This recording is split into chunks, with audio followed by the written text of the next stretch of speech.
南无本师释迦牟尼佛。南无本师释迦牟尼佛。南无本师释迦牟尼佛。南无阿弥陀佛。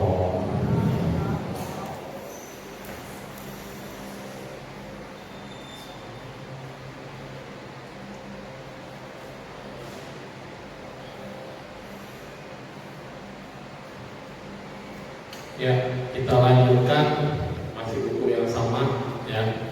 Praktek penyempurnaan ulas kasih Avalokitesvara Talang Seribu. Meditasi cinta kasih tapi dengan berbasis pada konsep dosa. Bab 4 ya. 8 bait transformasi batin.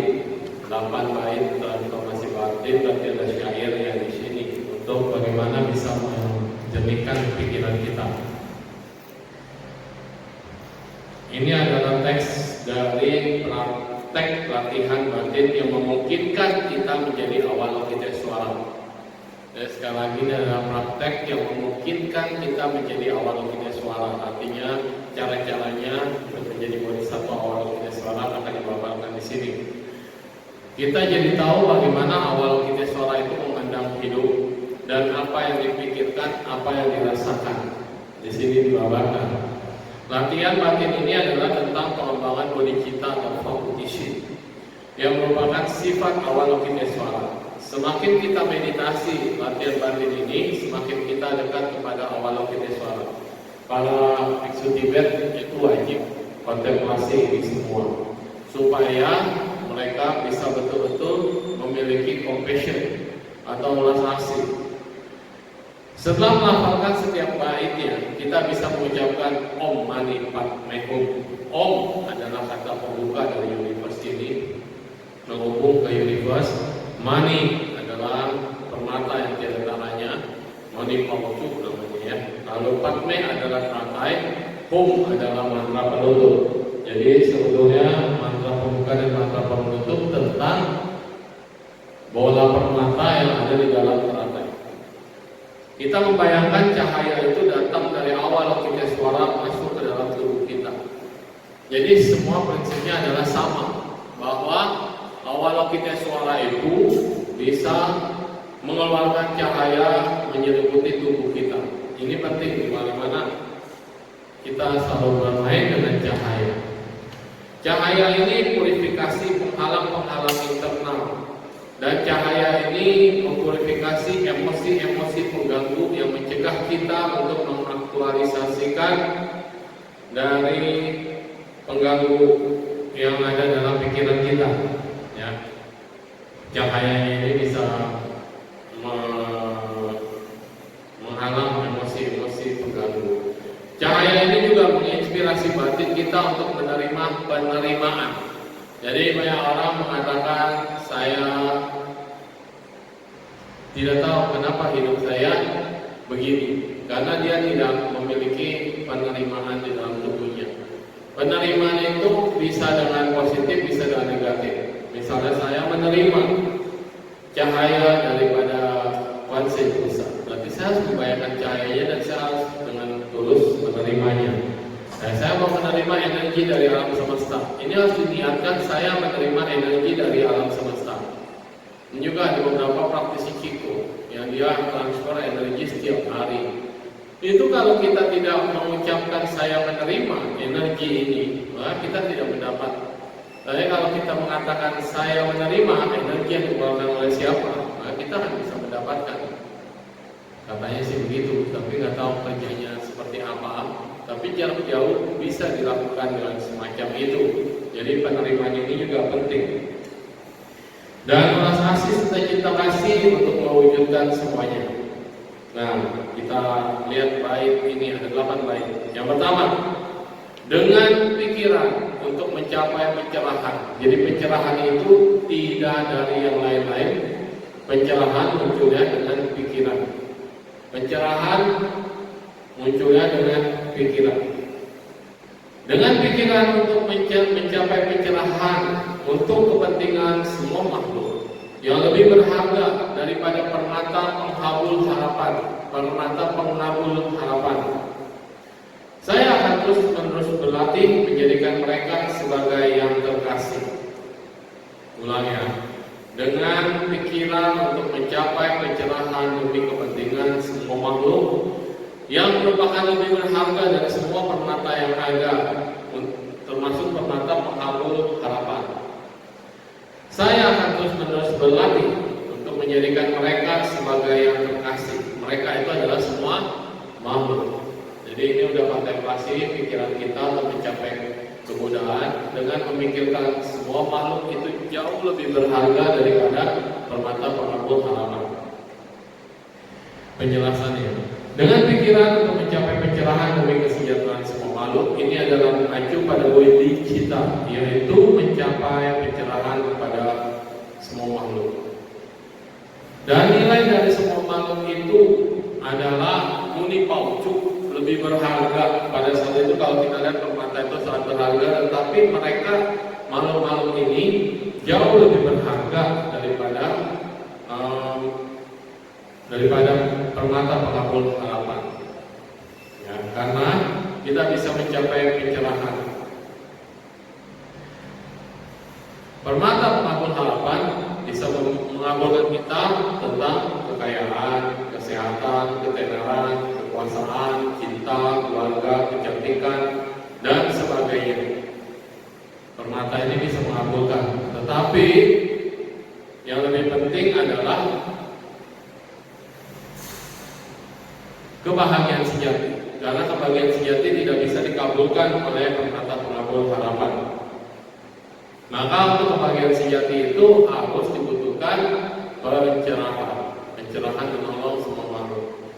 Lalu kemudian kita lihat, ada makhluk-makhluk lain yang dianggap sebagai pengganggu. Misalnya nyamuk mengganggu kita, nyamuk ini mengganggu kita, lalat mengganggu kita, mereka orang-orang yang korupsi, yang berada di perusahaan, maupun orang-orang yang tidak menyenangkan, mereka yang selalu mengerjakan pekerjaan kotor dan buruk. Ini adalah sesuatu yang mengganggu. Tetapi kita tidak perlu melakukan counter kepada mereka untuk mencemari pikiran kita. Kita lihatlah mereka semua yang salah jalan, yang baik atau tidak benar, itu ternyata mereka juga punya permata berharga di dalam dirinya.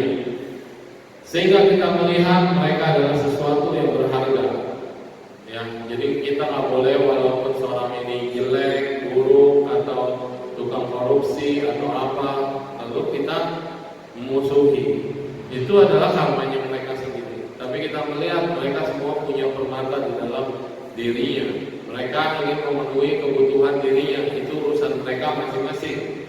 Tapi kita tetap netral di situ. Ya, tetap menghargai manusia. Ketika kita melihat lalat terbang berdengung di sekitar kita, kita melatih diri. Pencerahan saya tergantung pada lalat itu. Kalau saya terganggu dengan lalat itu, kalau saya pukul lalat itu, berarti saya tidak mencapai pencerahan. Kayak gitu. Kalau kita melihat orang lain yang tidak cocok, lalu kita terganggu, lalu kita jadi emosi, lalu kita tidak senang, lalu kita marah, lalu kita kesel, berarti pencerahan kita terganggu. Pencerahan kita benar-benar tergantung pada lalat, padahal pencerahan tergantung pada pikiran. Jadi menjaga pikiran yang tetap berulas asih dan cinta kasih itu penting. Kalau lalat itu tidak masuk ke dalam bodhicitta kita, maka kita tidak memiliki bodhicitta. Apa maksudnya? Bodhicitta itu kan purifikasi pikiran dari yang jelek menjadi negatif. Kalau kita menganggap lalat itu sebagai sesuatu yang negatif, berarti dia di luar bodhicitta. Nah, kalau lalat sudah di luar bodhicitta, berarti lalat tidak akan bisa membantu pencerahan kita.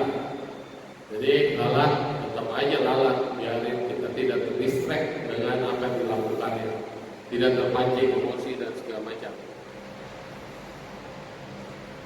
Contohnya, pemabuk yang baru saja naik bus, kalau pencerahan saya tergantung pada dirinya, berarti saya akan terganggu dengan pemabuk ini, dan kita akan terus memperhatikan dia, betul kan? Lama-lama kita tidak memperhatikan diri kita sendiri. Fokus kita hanya pada pemabuk itu. Padahal tujuannya di sini adalah masih banyak yang lebih penting daripada memperhatikan pemabuk. Contoh, petugas kebersihan di tempat kerja, aku pelaku bom bunuh diri, siput di kebun saya, pacar saya dulu, mantan, pengasuh saya masih kecil. Nah, ini adalah sudah lewat semua.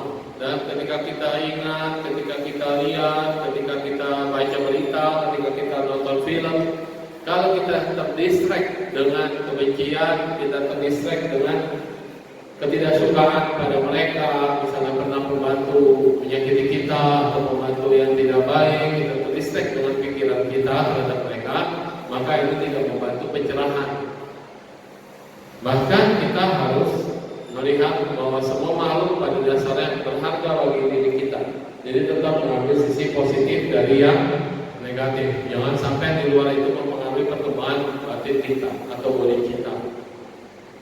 Fakta di lapangan, kita hidup dan memiliki kesempatan untuk mempraktekkan dharma. Kita hidup memberikan kesempatan untuk praktek dharma, bahwa segala sesuatu yang kita gunakan, kita pakai, kita nikmati, seperti pakaian, makanan, adalah yang dibuat atau bergantung pada semua makhluk. Contoh, nasi dari petani sampai dia panen dijual digiling dulu, dari giling dijual ke pasar, dari pasar dibeli sama kita, dibeli ada pembantu yang masak, dari pembantu masak akhirnya kita makan, ada yang menyajikan. Ini semua bergantungan dari banyak makhluk. Jadi satu butir nasi aja bisa ada dikatakan seribu keringat petani. Maka kita harus menghargai semua makanan itu dengan baik. Kayak gitu contohnya. Semua dalam proses apapun berhubungan. Kita ini memiliki hutang yang tak terbayangkan pada semua makhluk. Hutang apa kita memiliki? Hutang balas budi. Ternyata semua orang itu tidak ada yang tidak punya peranan. Contoh, seorang tukang beca, kita lihat, oh dia tukang beca. Padahal tukang beca itu pernah berjasa, mengantarkan beras atau mengantarkan apa, mengantar makanan, sampai hasilnya kita nggak tahu dia berjasa atau tidak gitu. Tapi tidak ada semua makhluk yang berdiri sendiri. Semuanya saling berkaitan dan saling berhubungan. Maka kita tidak lagi takut, tidak lagi seperti orang yang terisolasi dalam diri kita sendiri. Kita merasa kita bagian dari yang terkecil, dari bagian yang besar, yang saling berhubungan satu sama lainnya. Dan kita sudah menerima semua kebaikan orang, apapun bentuknya, termasuk hal-hal yang kecil.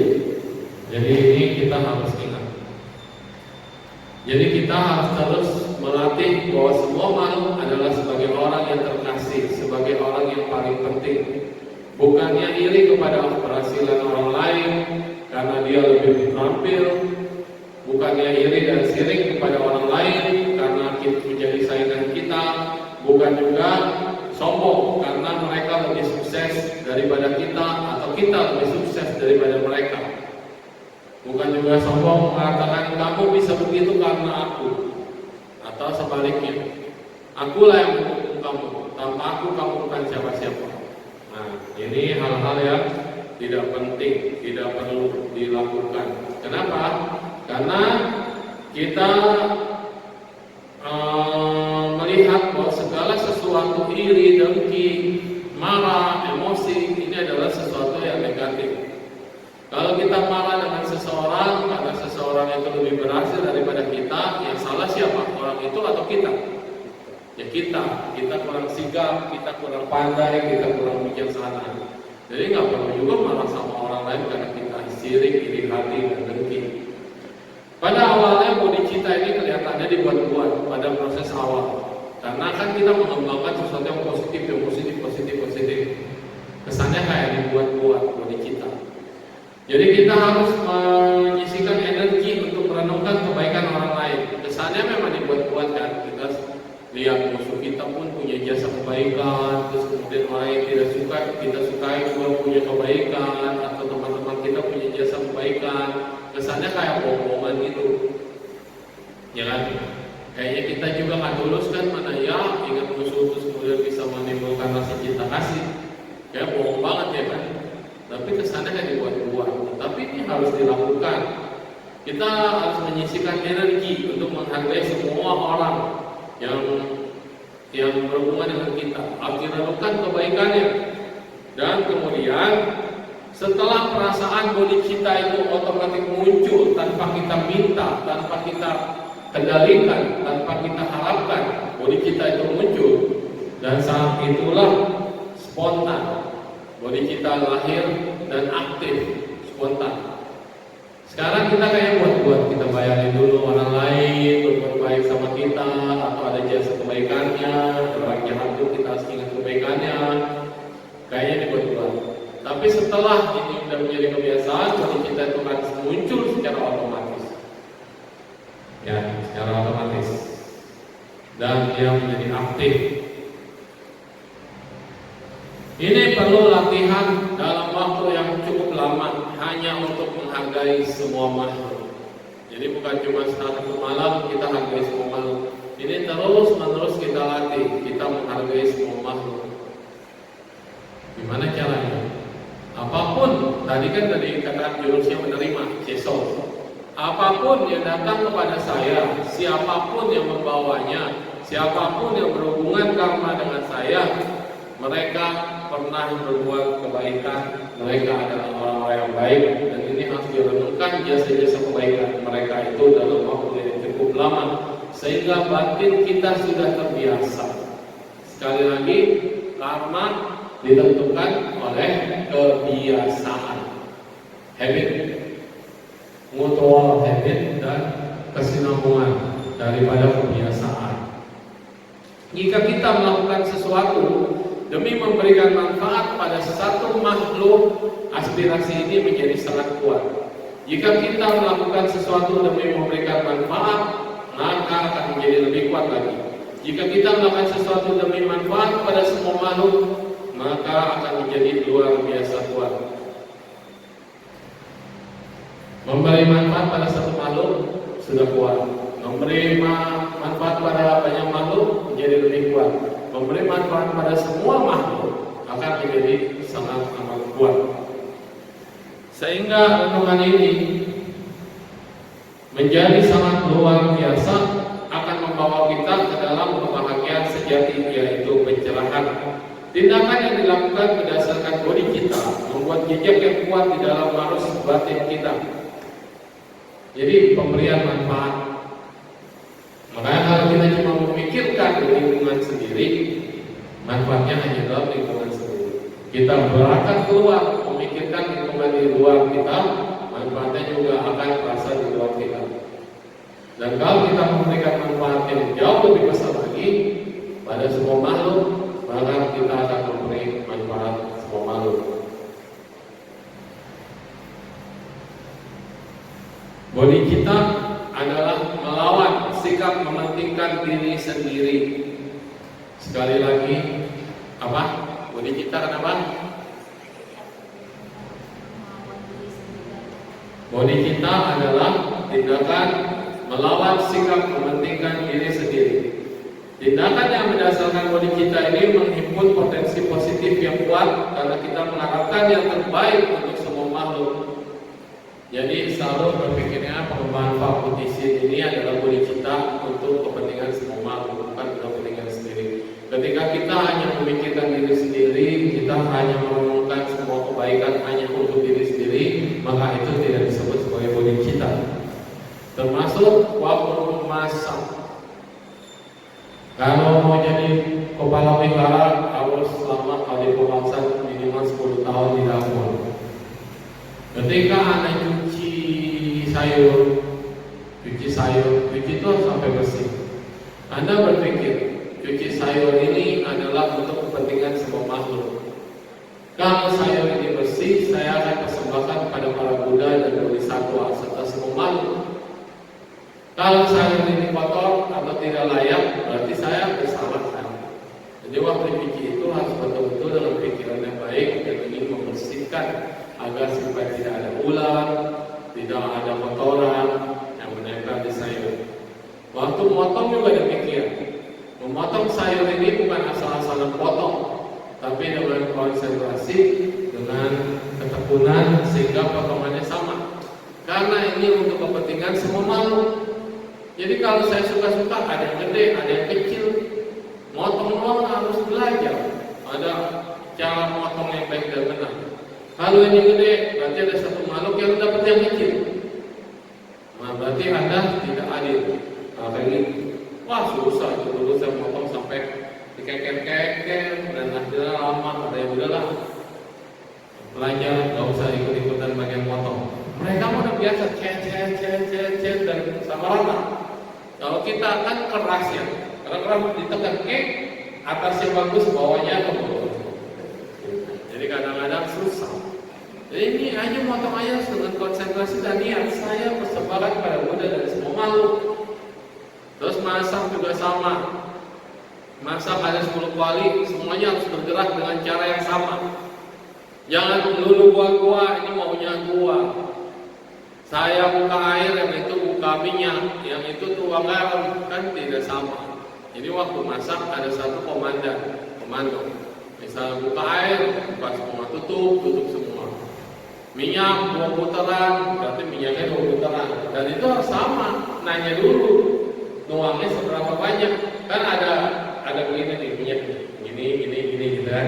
Tapi kalau barang kan dari minyak yang penuh sama pasti, nanti gini gitu. Tapi kecuali ada yang penuh, ada yang nggak penuh. Makanya biasanya semuanya sama, komandonya sama. Garam juga sama, 1 sendok ya 1 sendok. Jangan suka-sukanya. Garam 1 sendok, kurang nih, tambahin lagi gitu. Karena Anda harus memikirkan 10 kuali itu nanti hasilnya sama rasanya. Bukan kuali Anda yang paling enak, kuali teman kita nggak enak. Jadi nggak bisa konsepnya seperti itu. Jadi semua harus sama. Ngaduk juga ada hitungannya. Ke kiri 1. Jadi kalau yang lain punya komando 1 berarti ke kiri. Makanya 2, 3, tengah, 4 putar. Diputar diaduk. 5 ikutin aja semua instruksinya. Dia ngomong 5, dia ngomong 1, dia ngomong 4, dia ngomong 3. Terus konsentrasi. Jangan suka-sukanya. Kalau suka-sukanya dia ngomong berapa, cuek aja sama saya. Iya. Ini bodi kita. Kenapa? Masa juga bodi kita? Karena kita betul-betul menghargai makanan ini harus rasanya sama dan dipersembahkan kepada para Buddha, Bodhisattva dan semua makhluk. Jadi kita selalu memikirkan kepentingan makhluk lain. Tindakan yang berlandaskan bodi kita ini akan menghimpun potensi positif yang kuat karena kita mengharapkan yang terbaik untuk semuanya. Memastikan diri sendiri kita bisa melakukan yang terbaik dan mewujudkan hal itu. Karena semua makhluk menjadi lebih berharga daripada permata pengabul harapan. Jika sebuah permata pengabul harapan itu hilang, bukanlah masalah besar, tetapi meninggalkan satu makhluk dari cakupan belas asih itu menjadi masalah besar karena bodi kita dan aspirasi spiritual kita akan gagal apabila ada satu makhluk yang kita sakiti atau ada satu makhluk yang tidak memiliki kebebasan dari praktek belas asih. Jadi kehilangan permata masih mending dibanding kehilangan bodi kita. Gitu. Baik, yang kedua, kapanpun saya bersama dengan orang lain, saya akan melatih diri saya dan melihat diri saya yang terendah di antara semua. Kapanpun saya bersama dengan orang lain, saya akan melatih diri kita sebagai yang terendah di antara yang semua. Dan dari lubuk hatiku yang terdalam, saya akan penuh hormat memandang mereka sebagai yang terunggul. Jadi ini ngajarin apa? Rendah hati. Dimanapun saya berada, saya akan melatih diri saya melihat yang terendah di antara semua dan Dari lubuk hati yang terdalam, saya akan penuh hormat memandang mereka sebagai yang terunggul. Ini konsep tentang CP atau rendah hati. Rendah hati itu nggak dibuat-buat, kepanjang. Rendah hati itu ketika kita menempatkan diri kita paling rendah di hadapan orang-orang. Ya. Sangat penting untuk memahami batin ini dengan benar. Ini bukan resep untuk sekedar menjadi rendah diri, tetapi rendah hati. Ya, rendah diri kan beda. Rendah diri itu artinya minder. Ini adalah rendah hati. Melihat diri sebagai yang terendah di antara semua makhluk tidak berarti kita membenci diri kita sendiri atau berpikir bahwa kita tidak bernilai. Ini juga tidak berarti kita tidak menghargai diri kita. Ini hanya berarti bahwa kita menganggap diri kita sebagai orang yang paling penting, ataupun bersikeras bahwa segala sesuatu harus berpusat pada apa yang kita inginkan. Ada kita merasa kita adalah center point of view, ya, kita menginginkan segala sesuatunya, kita yang paling penting. Padahal ini kembali, jadi rendah hati itu bersama. Ketika kita bersama dengan orang lain, siapa yang ingin kita pedulikan? Aku. Saya ingin semua hal baik terjadi pada diriku. Saya ingin menjadi yang pertama dalam antrian. Saya ingin makanan yang paling banyak. Saya ingin dihargai. Saya telah bekerja sedemikian kerasnya. Setidaknya makhluk-makhluk tersebut berterima kasih atas segala sesuatu yang pernah saya lakukan untuk mereka. Saya ingin diakui untuk bakat-bakat, perbuatan-perbuatan dan prestasi-prestasiku. Saya ingin selalu benar. Saya ingin orang tahu betapa suksesnya aku. Saya ingin orang-orang mencintaiku dan menerimaku. Saya ingin orang lain mendengarkanku dan mengikuti instruksiku. Pikiran-pikiran kita hanya terpusat pada aku, dan mengikuti sang ego. Ketidaktahuan pada pencengkeraman diri bahwa aku adalah sumber dari semesta. Jadi di sini menitik beratkan kepada ego, kepada harta, kepada aku. Ya. Banyak orang yang mengatakan saya tidak peduli, aku, semua adalah yang terjadi pada diriku, semua harus dilayani, inilah yang aku harus lakukan, yang aku harus terima. Inilah yang saya udah lakukan buat mereka. Saya harus diakui kemampuanku, bakat-bakatnya, dan semua orang harus mendengarkanku dan mengikuti instruksiku. Ini adalah tentang aku. Ketika kita merasa saya adalah yang terendah di antara semua, tadinya kan kita penuh sama keakuan. Ketika kita merasa saya adalah yang terendah di antara semua, ternyata apa yang terjadi? Ada punci, ada tempat kosong. Nah, tempat kosong itulah yang tadinya aku yang besar meliputi diri kita, ternyata setelah kita rendahkan diri kita, ada ruang kosong, ada punci. Ruang kosong inilah yang sangat penting. Ketika kita memecahkan balon aku, tadinya balon memenuhi satu ruangan, ya kan? Ketika balonnya dipecahkan, ternyata ruangannya menjadi kosong. Padahal ada balon, dalamnya juga kosong, ya kan? Tidak ada balon, juga kosong. Sama aja sebetulnya, tidak ada beda. Ada balon, kelihatannya penuh, padahal dalam balon itu kosong. Jadi ketika kita pecahkan keakuannya, akan kelihatan diri kita menjadi lega. Diri kita melihat ada ruangan di situ, ada space, begitu ya. Sekarang ada ruang untuk melihat keindahan, ruang untuk merasa terhubung dengan orang lain, ruang untuk merasa puas. Namun ketika kita sibuk dengan aku, kita menjadi terlalu sensitif dan bereaksi terhadap segala sesuatu dan semua orang. Ketika seseorang menatap kita dan bukannya menyapa mereka dengan senyuman, kita malah bertanya-tanya, apa sih maksud tatapannya? Orang melihat kita, ngapain sih tatapannya? Apakah dia berpikir dia lebih baik dari aku? Apakah dia menghormatiku? Apakah dia menghargaiku? Kan marah, dilihat aja marah. Ada yang cuma senyumin marah. Apa senyum-senyum? Gitu kan? Nah ini dia di sini. Apakah dia menghargaiku? Apakah dia cuma mencintai? Sikap ini dan itu. Mereka iri pada orang-orang yang sukses. Mau bagaimanapun kami tidak menyukainya, kami yakin kita menjadi takut dan cemas dan berpikir bahwa kita harus berjuang untuk bisa diakui dan memperjuangkan hak-hak kita setiap kali kita bersama dengan orang lain. Ini adalah kembali lagi tentang aku dan aku ya. Rendah hati membuat kita lebih peduli pada orang lain, lebih peduli pada menghargai sesama kita.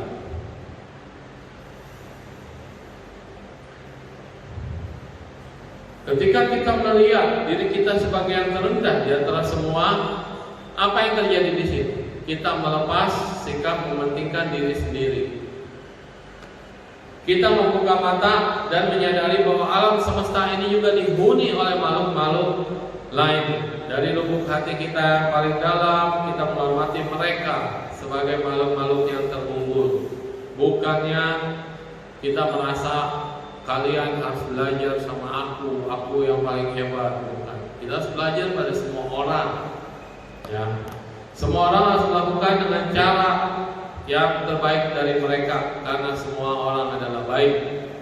Jangan pernah berpikir saya bisa mengontrol semua orang dan semua orang harus mengikuti cara saya. Semakin kita begini, maka kita akan terjebak di dalam pandangan yang berpusat pada egosentris, pada keegoan kita, keakuan kita. Kita mau semuanya nurut sama kita. Ini sangat merusak bodi kita. Ketika kita berhenti berinteraksi dengan semua orang, mengatakan di mana posisi saya dalam hubungan dengan orang lain dan pandangan apa orang lain terhadap saya, kita pikirkan, kesampingkan ini, maka kita akan terhubung langsung dengan mereka. Saat kita mengatakan kamu adalah anak buah saya, kamu adalah orang terdekat dengan saya, kita sendiri yang menghubungkan. Sebetulnya kita semakin jauh dengan orang tersebut. Kelihatannya ada garis, tetapi orang ini makin menjadi jauh. Nah ini dia, hubungannya bukan hubungan secara tulus, tapi hubungan secara posisi atau struktur organisasi. Tidak ada satupun dari kita yang suka terisolasi dari pencapaian pemikiran diri kita sendiri. Inilah yang dimaksud melihat diri kita sendiri sebagai yang terindah di antara semuanya. Kita tidak perlu diakui, kita juga tidak perlu dihormati, dan kita tidak perlu disetujui. Ini bukan berarti kita menempatkan diri kita pada posisi yang diinjak-injak, tetapi hanya berarti bahwa kita meninggalkan sikap sibuk dengan diri sendiri dan tidak memenuhi kebutuhan ego kita sendiri yang harus diakui, harus dihormati, harus dihargai. Kalau kita sudah bisa merontokkan si ego dan kebutuhan-kebutuhan emosional sesaat, maka kita sudah melatih yang disebut dengan pelepasan emosi. Ada yang dikatakan oleh Mother Teresa, ketika saya lapar, berikan saya seorang yang dapat saya suapi. Ini Mother Teresa ya. Ketika saya lapar, berikan saya seseorang yang dapat saya suapi. Di mana-mana kalau saya lapar, saya membutuhkan orang untuk nyuapin saya. Mother Teresa pikirannya bukan demikian. Ketika saya lapar, tolong kasih tahu saya di mana ada orang yang bisa saya suapi. Apa artinya? Dia berbagi kelaparannya, betul kan? Dan makannya bukan nggak punya makanan. Saya lapar itu cuma perasaan lapar, bukan saya nggak punya duit beli makanan. Ketika saya lapar, tunjukkan pada saya siapa orang yang lapar yang perlu saya suapi. Itu. Dan ketika saya haus, berikan seseorang yang kepada saya seseorang yang membutuhkan minuman. Ketika saya dingin, berikan saya seorang yang dapat dijaga agar tetap hangat. Ketika saya berduka, berikanlah saya seseorang untuk dihibur. Kata-kata Mother Teresa ini jauh melebihi daripada apapun. Dia sudah merontokkan siapa dia, dan dia sudah menjadi bagian untuk melayani semuanya. Jadi banyak di dunia ini adalah orang yang non-Buddhis, tetapi lebih Buddhis dari kita. Banyak kita yang Buddhis, tapi sangat egoistik pada diri sendiri. Berapa banyak yang meluangkan waktunya untuk memberikan, menampung anak-anak jalanan, diberikan pendidikan, diberikan kebahagiaan. Tapi kita yang mengembangkan budi kita hanya mikirin diri sendiri, kelompok sendiri. Mereka sudah menanggalkan semuanya, terjun langsung ke masyarakat. Berapa banyak dari mereka yang membangun sekolah rakyat? Kalau sekarang sih sebenarnya ini kan pekerjaan pemerintah ya. Tapi pengembangan budi kita itu ya seperti itu. Demikian pula Dalai Lama menganjurkan ulas asih sebagai penangkal terhadap sikap rendah diri. Penangkal rendah diri ya. Ulas asih adalah penangkal rendah diri supaya kita muncul pede. Pada awalnya saya tidak mengerti mengapa ia mengatakan ini, karena saya dulu melihat bahwa ketika kita tidak menyukai diri sendiri, maka kita perlu menyembuhkannya dan belajar mencintai diri.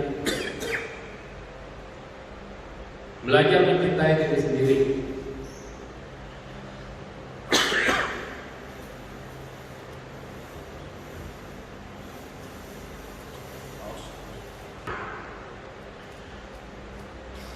Mengapa? Dengan menghargai orang lain, menghilangkan sikap mementingkan diri sendiri yang tidak sehat, sehingga kita menjadi sembuh. Ini bait yang ketiga. Dalam semua tindakan, saya akan memeriksa batin saya. Dan saat faktor mental pengganggu muncul yang membahayakan diriku dan orang lain, saya akan dengan tegas menghadapi dan mencegah semua pengganggu itu. Saat ada yang mengganggu, kita langsung mengontrol batin kita. Saat membahayakan diriku dan orang lain, maka saya akan dengan tegas menghadapi dan mencegah semua pengganggu. Jadi yang pertama adalah saat ada gangguan muncul atau pengganggu muncul, periksa batin kita. Tadi kan dikatakan jangan sampai membenci ya, walaupun orang itu mengganggu kan. Periksa dulu batin kita saat itu. Tapi kalau pengganggu itu udah mulai membahayakan diri kita dan orang lain, maka kita jangan diam aja. Tadi kan di depan kan kata kita tidak boleh membenci termasuk musuh-musuh kita. Kalau dia masih biasa-biasa saja tidak membahayakan, itu ya praktek seperti itu. Tapi kalau sudah membahayakan diriku dan orang lain, maka kita harus tegas menghadapi dan mencegah pengganggu-pengganggu itu. Yang ketiga ya, baik ketiga. Hal ini mirip banget dengan kemelekatan.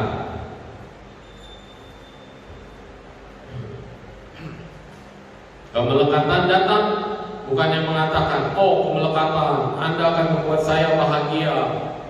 Oh kemelekatan, Anda akan membuat saya bahagia. Kemelekatan adalah sumber penderitaan. Saya tidak akan mendengarkan cerita-cerita Anda.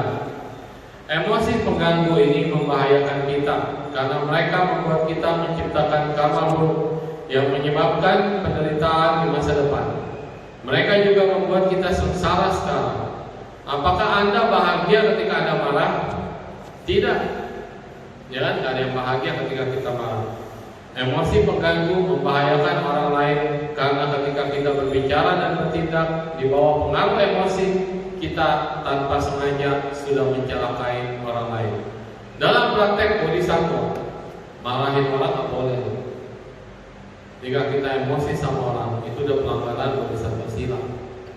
Karena kita lost control dan mencelakai orang lain. Kenapa? Emosi yang sesaat itu nggak ada yang bikin orang lain nyaman.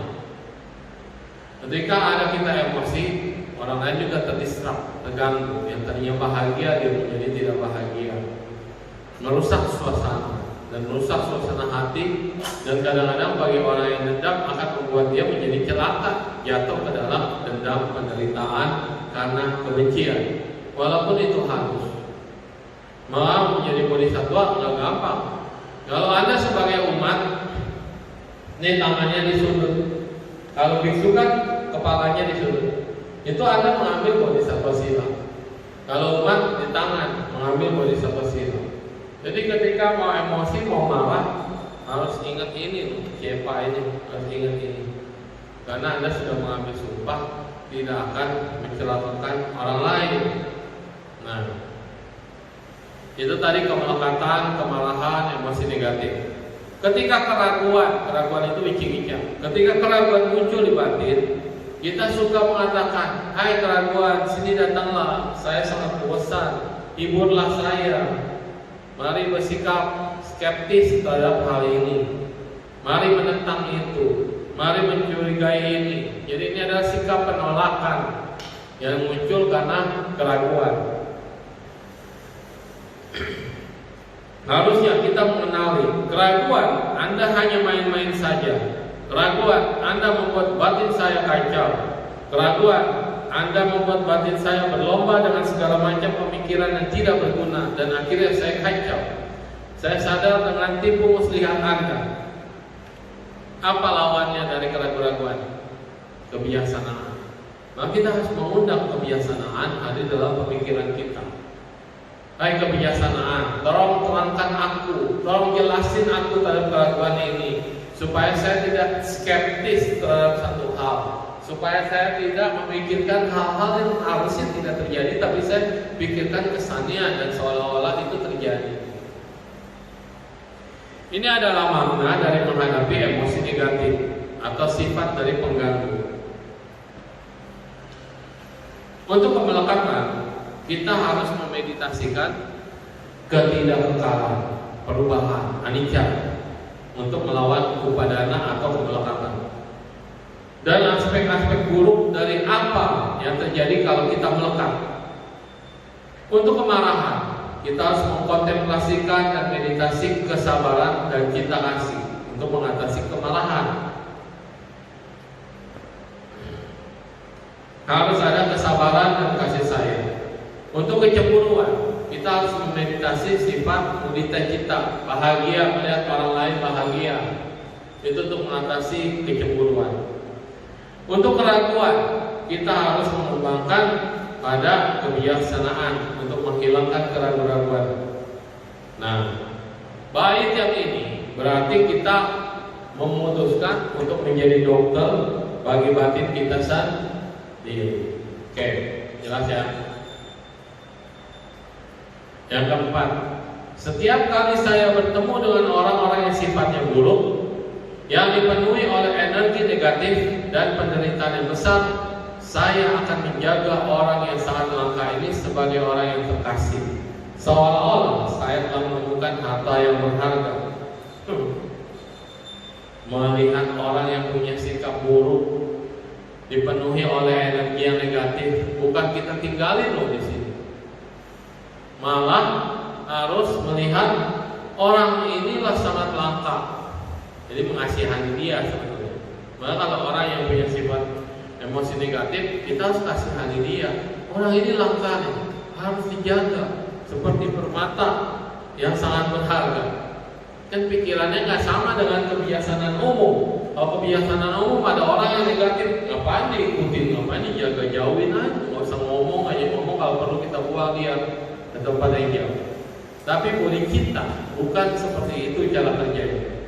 Orang yang memiliki sifat yang buruk adalah orang yang sulit bergaul, selalu menentang otoritas kita atau mengeluh terhadap apa yang kita lakukan. Tentu saja orang-orang tersebut tidak menganggap diri mereka sendiri memiliki sifat yang buruk, tapi kita yang melihat bahwa orang ini adalah buruk. Bukan karena mereka tidak menyukai kita dan tidak setuju dengan ide kita, mereka menolak kita dan tidak memperhatikan kita. Lalu kita bilang, ini orang-orang yang tidak kooperatif. Orang yang penuh dengan energi negatif adalah mereka memiliki banyak kemarahan, kecemburuan, kebencian, dan kemelekatan yang kuat. Ini adalah hawa negatif. Kadang ketika kita berada di sekitar orang-orang seperti itu, kita berada di orang-orang yang pemarah, benci, cemburu, kita merasa jadi orang yang bingung, terombang-ambing dan gelisah. Benar nggak ya? Yang kita lakukan di mata dia benar nggak ya? Yang kita kerjakan ini benar nggak ya? Kita akan jadi bimbang, bingung, dan gangguan dari batin mereka itu mendistrak kita, sehingga kita ingin menghindari mereka, ingin menghindari orang-orang yang negatif kan, betul kan? Ya saya begitu. Tetapi kadang-kadang orang yang seperti itu adalah ayah kita, orang tua kita, atau mertua kita. Nyebelin kan, tinggal bersama dengan mertua yang selalu pikirannya negatif. Tapi itu kan mertua atau orang tua. Nah, atau istri Anda yang suka diserang Anda dengan negatif, atau suami Anda. Jadi artinya orang-orang ini adalah orang-orang yang terdekat, bukan orang-orang yang jauh. Orang-orang dengan penderitaan yang sangat besar, orang-orang yang dengan penderitaan yang sangat besar, dia mengalami penderitaan yang besar, adalah orang-orang yang terluka hatinya. Dulu masih kecil, pengalamannya pahit, waktu masih kecil tidak memiliki cinta kasih. Atau orang yang cacat, dia cacat, maka dia tidak menerima dirinya, tidak menerima kelebihan atau kekurangannya. Nah, atau orang yang sangat sakit atau sangat berduka, ini adalah orang yang sangat menderita. Dan kita cenderung menghindari orang-orang yang seperti ini karena kita tidak nyaman berada di sekitar mereka. Siapa yang nyaman berada di tengah orang yang marah? Misalnya dalam satu keluarga, sang bapak nggak ada ujung, nggak ada angin, nggak ada badai, tiba-tiba ngamuk di meja makan. Semuanya diam, nggak ada yang berani. Tapi perasaan makan yang tadinya mau makan bahagia, yang tadinya mau makan happy, langsung berubah nggak suasana meja makan? Langsung. Apakah itu cuma sesaat? Belum tentu. Bisa satu harian kita jadi sial, jadi taupe. Karena kita tidak nyaman, penolakan dari hati kita, lalu tidak bahagia, lalu kita membuat banyak kesalahan selama satu hari itu. Nah, dikatakan kalau memulai hari yang baik, hari yang baru, mulailah dari awal yang bahagia. Karena kalau awal Anda memulai hari-hari Anda dengan doa dan bahagia serta bersyukur, maka percayalah satu hari itu akan menjadi hari yang penuh berkah dan rezeki. Tentu orang zaman dulu selalu ngomong begitu. Makanya dia bilang nggak boleh marah di saat makan, nggak boleh apalagi banyak pantangan ya orang dulu. Orang dulu banyak pantangan, tapi pantangan itu beralasan. Nah, kita tidak suka pergi ke rumah sakit, ngelihat orang yang sakit, mengingatkan bahwa kita sendiri juga bisa sakit dan bisa mati. Ketika melihat orang lain mengeluh, kita juga komplain, mereka ini bau lah, rumah sakitnya bau, atau apalah kan, rumah sakit kan banyak penolakan kita, reaksi yang negatif terhadap makhluk lain, dan kita kadang-kadang mengucilkan diri kita. Oke, orang-orang dengan energi yang negatif itu kita harus menyadari dan mengasihi mereka. Karena orang-orang yang punya energi negatif itu penderitaannya amat sangat besar. Gede berapa? Ini ngajarin bahwa ketika kita tinggal di komunitas yang penuh dengan kemarahan dan energi negatif, pasti kita akan tercemar menjadi negatif. Pasti kita akan tercemar menjadi masalah hidup kita. Gimana kalau kita tidak mau tercemar? Ya kembali ke dalam pemikiran kita. Kita harus melihat orang-orang yang energi negatif itu sebagai orang yang perlu kita kasihani, sama dengan di buku ini katakan. Karena ini praktek awal kita suara, bukan meninggalkan orang-orang yang seperti itu, tapi kita harus kasihani dia, doain dia, semoga dia bisa berubah, ya kan? Karena dia sedang mengalami penderitaan batin. Semakin dia marah-marah, batin dia semakin menderita. Semakin dia emosi, batin dia semakin menderita. Maka jangan ikut dan terpancing emosi. Kita harus mengasihani orang-orang yang gitu. Karena apa yang dia lakukan adalah demi kepentingan dia sendiri, demi egonya dia sendiri. Dan kita menganggap mereka adalah harta kita yang terkasih, yang harta keluarga. Kenapa begitu? Karena kita mampu mentransformasi batin kita. Dari tadinya menolak, dari tadinya membenci, dari tadinya kita tidak terima, kita harus transformasi ini. Dari orang yang marah, kita jadi kasihani dia karena ternyata dia adalah orang yang paling menderita. Bisa nggak mengubah ini? Susah. Saya marah-marah sama kamu, tapi kamu malah berterima kasih kepada saya. Saya sungguh, terima kasih sungguh. Saya bahagia sungguh lihat sungguh marah-marah. Ada apa sih yang sungguh mau? Suka sih deh. Besok saya akan menikah. Ada. Tapi prakteknya harus begitu. Bukan ninggalin saya lagi marah-marah kamu ninggalin. Bukan, malah lebih care. Nah, kita menyadari bahwa mereka juga ingin bahagia dan mereka juga manusia.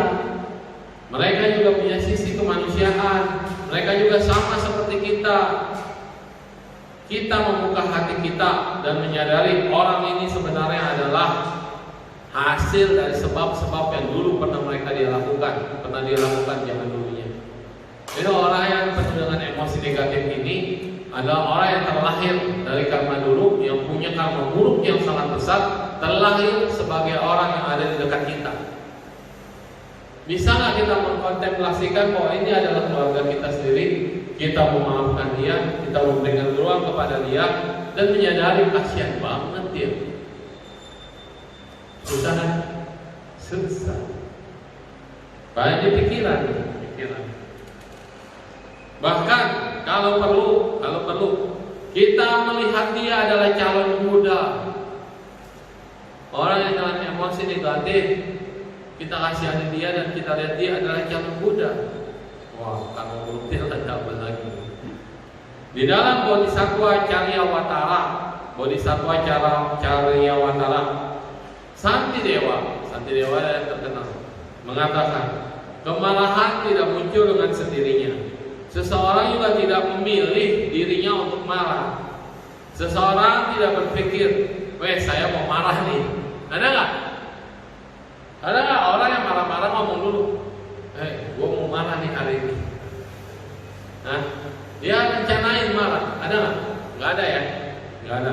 Berarti dikatakan kemarahan itu tidak muncul dengan sendirinya. Juga dia tidak bisa milih untuk marah.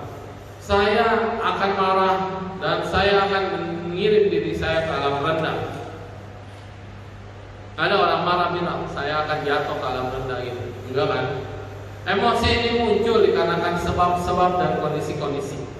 Jadi bukannya membenci seseorang, kita harus melihat seseorang itu penuh dengan gelembung karma. Ini loh praktek-praktek meditasi kita kasih.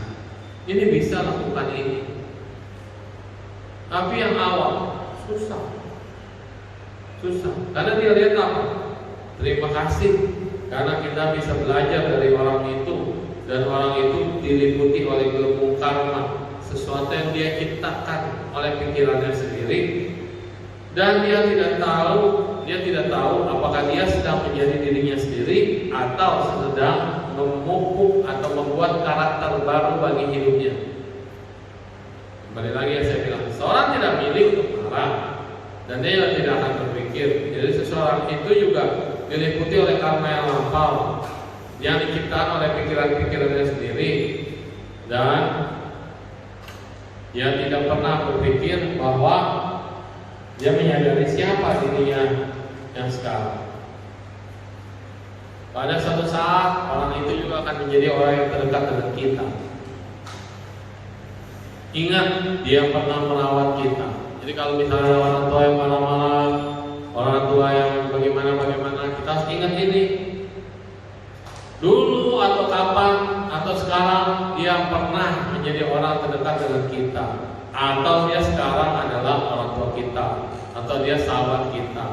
Dia pernah merawat kita, dia pernah menyelamatkan kita. dari bahaya dari kehidupan sekarang maupun kehidupan sebelumnya. Dengan mengingat ini, maka kita tidak jadi marah terhadap orang yang emosinya negatif. Jadi kita senang balikin. Jika melihat sekeliling kita, orang-orang yang tidak kita sukai atau orang-orang yang menyakiti kita tidaklah banyak. Ya kan, kebanyakan tidak semua orang yang nyakitin kita kan. Kalau banyak berarti you are in trouble. Kita yang bermasalah, bukan orang lain yang bermasalah. Tapi kalau cuma 1-2 orang, berarti orang ini memang jodoh banget sama Anda. Ya kan? Baik di sebuah pertemuan sosial maupun pusat dharma bersama dengan 30 orang, berapa banyak dari mereka yang benar-benar kita tidak sukai? Paling cuma 1-2 orang kan? Gak mungkin semuanya kita tidak sukai. Nah, kita mungkin punya masalah dengan beberapa orang di sini dan di sana, tapi kita berhasil tinggal di dalam sebuah ruangan bersama-sama. Kita dari orang-orang tersebut tidaklah saling membenci sedemikian rupa sehingga jumlah orang yang tidak kita sukai di dunia ini sebenarnya hanyalah sedikit. Jangan dibalik pikiran kita. Orang yang kita tidak sukai ini menguasai semua pikiran kita, menguasai semua batin kita. Sampai kita nggak mau makan, sampai kita sebel, sampai kita drop, sampai kita kesel, cuma karena satu orang. Bayangin, pikirannya diganti. Berapa banyak dari teman-teman Anda yang tidak suka sama Anda? Kan tadi jawabannya cuma satu orang ya. Tapi jangan biarkan satu orang ini menguasai semua relung hati Anda, merebut semua tempat di tempatmu, di hatimu, di pikiranmu. Bahkan sampai kita benci, kesel dan segala macam hanya karena satu orang. Kemarin itu ada yang curhat, bukan ke saya. Dia bilang di tempat kerja dia bertiga, kompak banget nih bertiga. 3 orang ini selalu kompak kerjasama. Tapi ternyata suatu saat handphonenya dia kepencet ke orang yang kita temenan bertiga, pencet. Dan 2 orang ini ngejelek-jelekin temennya yang dia anggap sebagai saudara sendiri, yang dia udah anggap betul-betul dukung, tetapi ternyata terlingkup di belakang. Dia bilang, pokoknya kalau ada apa kita jangan kasih dia, kita ambil sendiri. Dan ini lagi ngomong begitu, kepencet teleponnya. Nah makanya kan kadang-kadang hal itu udah ditunjukkan kepada kita langsung ya. Orang berbuat jahat langsung ada bilang gitu. Malah kan dia, 4 tahun kagak ngobrol, 4 tahun ngasih sakit, 4 tahun dia udah hindari, 4 tahun dia dendam, 4 tahun dia emosi. Jadi bayangin, 2 orang itu sudah menguasai dirinya selama berapa lama? 4 tahun. 4 tahun berapa bulan? 48 bulan. Berapa hari? Berapa jam? Berapa detik? Orang itu 2 menguasai pikiran kita. Worth it or not worth it? Kalau kita melihat pekerjaan teman-teman kita yang lain, masih banyak tempat untuk teman-teman yang positifkan di hati kita, betul ya? Kenapa kita meletakkan 2 orang itu di dalam hati kita, mengabaikan orang-orang yang masih baik yang lainnya? Ini yang terjadi dalam diri kita.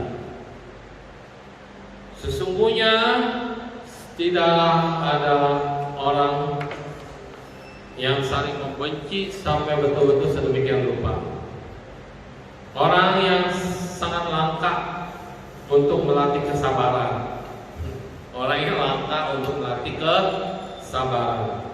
Kita membutuhkan orang-orang yang tidak kita sukai untuk melatih kesabaran. Tanpa ada orang-orang yang tidak kita sukai, kita tidak bisa berlatih kesabaran. Bahasanya begitu. Karena ada 1-2 orang tadi, kita tanpa sengaja kita sudah berlatih kesabaran. Melatih paramita. Kesabaran itu kan salah satu dari paramita. Kalau kita lengkap dananya bagus, tingkah laku kita bagus, perbuatan kita bagus, meditasi kita bagus, tapi kesabaran kita tidak bagus, kita tidak bisa sabar, berarti paramita kita nggak sempurna. Bodhisattva tingkat tinggi ini selalu berdoa loh. Bodhisattva tingkat tinggi, dia selalu berdoa, semoga hari ini saya bisa bertemu dengan orang-orang yang menjengkelkan. Bodhisattva minta ketemu sama orang-orang yang menjengkelkan. Sampai kata ini saya jadi teringat Dewadatta dan Sang Buddha. Ini selalu lahir dalam setiap kehidupan bersama-sama. Dewadatta, Buddha, Dewadatta, Buddha. Dewadatta adalah orang yang sangat menjengkelkan. Dan Buddha waktu jadi pangeran bisa aja dia suruh nangkep Dewadatta. Dan ada beberapa kasus ketahuan dalamnya adalah Dewadatta. Kenapa tidak diproses? Kenapa Dewadatta dibiarkan saja ketika Dewadatta mau menjadi biku? Karena harusnya Sang Buddha mah tahu kan, dia bisa lihat, ini Dewadatta tidak baik ini, nanti akan mencoba mencelakaiku. Masa Buddha tidak tahu? Tahu, tapi dia menjadikan Dewadatta sebagai tempat berlatih kesabaran.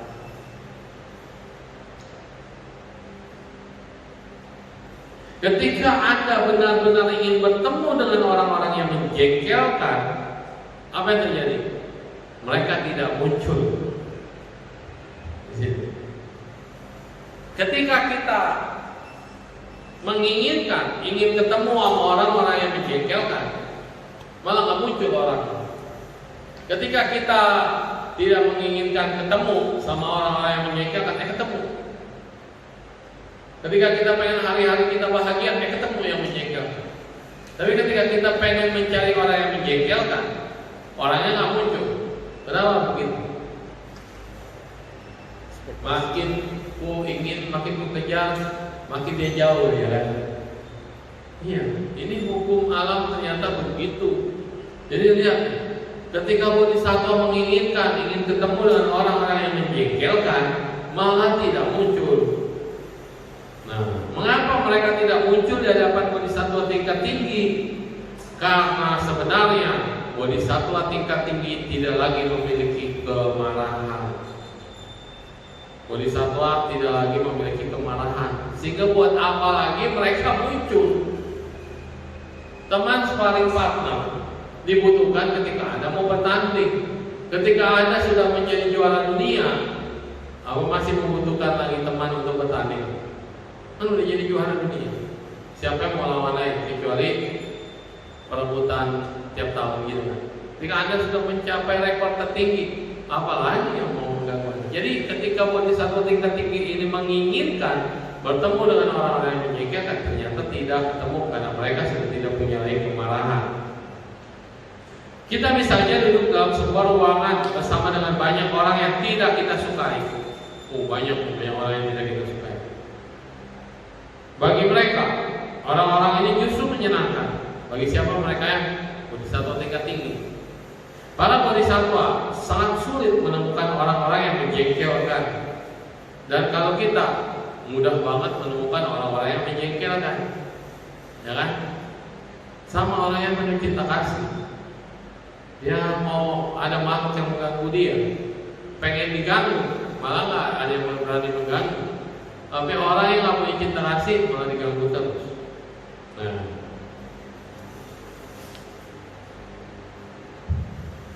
ketika kita meditasi tentang kekosongan atau sunyata, kita melihat bahwa tidak ada yang menjengkelkan yang eksis dengan sendirinya. Apa yang kita lihat hanyalah gelembung karma yang muncul dikarenakan sebab-sebab dan kondisi-kondisi. Inyen shousheng, fa inyen shoumie. Ada jodoh yang muncul, ada jodoh yang tidak muncul. Bagaimana mungkin kita bisa membenci gelembung karma kalau itu karma kita sendiri? Ya, artinya kita harus menyadari kenapa kita bertemu dengan mereka yang menjengkelkan. Jangan memusuhi orangnya yang bikin jengkel, tetapi itu adalah gelembung karma kita sendiri. Gelembung karma kita sendiri artinya saat ini kita harus bayar lunas. Jadi terima aja, jangan dilawan, kendorin, jangan ditahan. Kenapa? Kalau kita tidak menerima, kita jadi marah, kita jadi kesel, kita jadi melawan. Bukannya lunas hutang kita, malah piutang, malah hutang lagi kan. Kita benci sama seseorang, bukannya lunas hutang kita dijailin sama orang itu, tapi malah nambah kebencian baru. Oke, ini jam berapa? Pas 9. Ya udah ya, sampai di sini aja. Udah 5. Jadi ingat yang nomor 1 apa? Nomor 1. Ayo, agak dicatat kan? Pikiran kenapa? Terus? Pikiran untuk pencerahan demi kebahagiaan semua makhluk dan menganggap bahwa mereka adalah lebih berharga daripada permata pengabul harapan. Ya, dan kita melatihnya seperti orang yang kita kasihi. Yang kedua,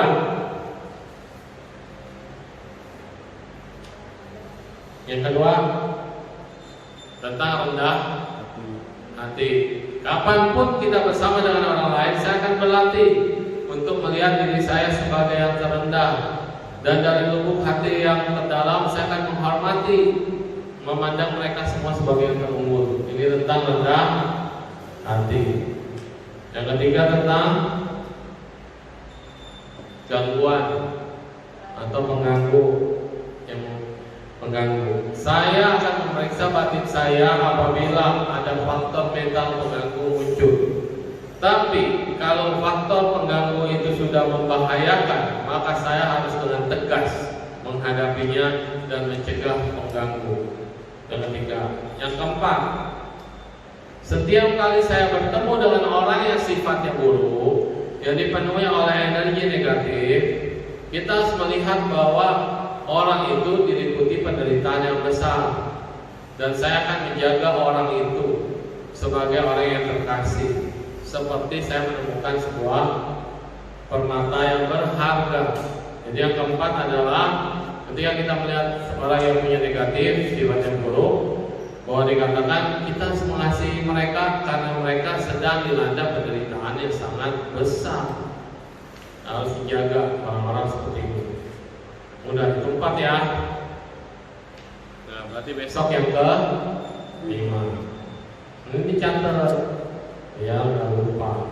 Ya, atas kansi ada di YouTube yang bisa disaksikan ulang.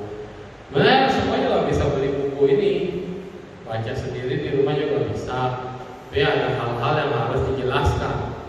Kalau enggak, ya nggak ngerti. Ada orang baca sendiri, dia cuma baca doang. Agak ada penganalisan. Kenapa kita bahas satu-satu? Kenapa kita harus uraiin supaya paham praktek apa yang udah kita jalankan dan apa yang bisa kita lakukan. Dan ini banyak banget yang berhubungan dengan kehidupan kita. Ada kalanya kadang-kadang kita belajar dharma, teori, tapi saat kepake di dalam kehidupan kita tidak tahu. Kalau ini kan kepake banget nih barusan dari poin 1 sampai poin 4. Ada orang tak kuat melihat orang yang nyekelin dan dianggap dia musuh dia.